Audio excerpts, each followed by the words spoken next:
Hello and welcome. I'm Tom Clements. We're here today in my office in California, home base San Francisco Bay Area.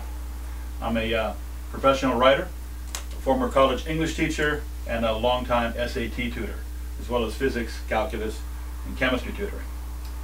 And today we're going to simulate the kind of classroom experience the kids get when they take my SAT essay workshop.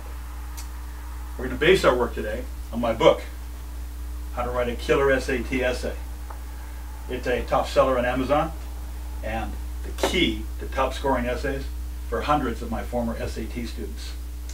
But the techniques and strategies I'm going to show you today, the components to good writing, apply not just to the SAT essay, but to essays across the board that you may undertake either inside of school or outside of school.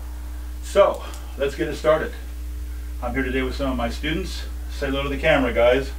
Hi. Hi. This is Charlie, this is Jason, Sarah, and I'm Rita. And like you, they've jumped through hoops to study and prepare for the SAT test.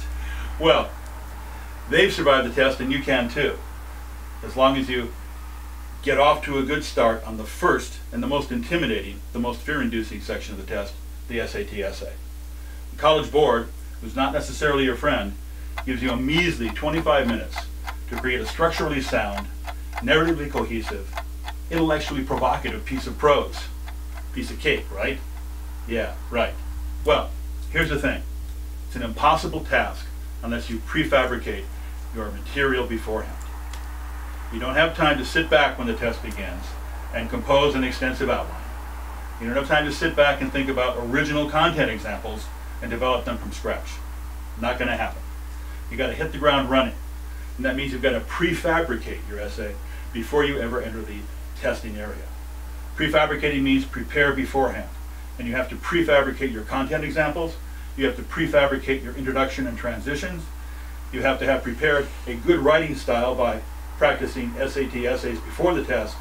And you have to have a clear idea how you're going to attack whatever prompt the College Board throws at you. And that's exactly what I'm going to teach you how to do in this video today. Okay, first of all, it's important to understand that the SAT is a game. So you need to have strategies and techniques so you know how to play it and win. A couple of things you have to know is, guys, what's the first thing that happens when you open the test booklet?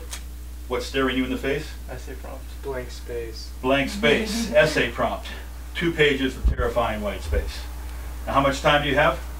25 minutes.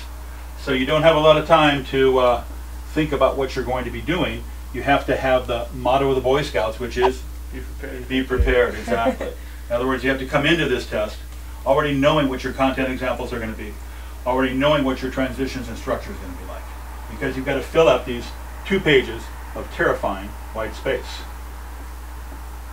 Now, do you have to fill up both pages, Amrita? No. No, sorry, you've got to fill up both pages if you want a top scoring essay. And true or false? Sarah, I can go outside the boundaries of the page if I need to add extra information. I think so, yeah. No, sorry. The computer's going to take a picture of your essay after the test is being scored, and if you write outside the margins, the computer is just going to cut that off. So you've got to understand that you've got to fill in the 2 pages of white space within the margins, and you've got to fill up both pages. So I have to teach you not only how to write well in terms of SAT strategies and techniques, but also how to write voluminously so you fill up both pages. By the way, you guys know that I used to teach grammar and composition in college, right? Yep. Well, it turns out that I've got a new iApp coming out for the iPhone that encapsulates the 9 main grammar rules you need to be successful on the SAT. And it's an interactive app with lots of pictures, graphics, games, and testing questions. So it'll be at your iTunes store soon. Pick it up if you need some help with your SAT grammar. One more thing you need to know about these 2 pages of white space, guys, is you have to fill them both up. We talked about that. You can't write outside the margins. You know that. True or false, you can write big to fill up both pages. True. True. Sorry, guys. You've got to fill up both pages with small handwriting because length matters and word count matters. So you can't try and bubble these 2 pages up with big handwriting. You've got to get it compact and fill up both pages.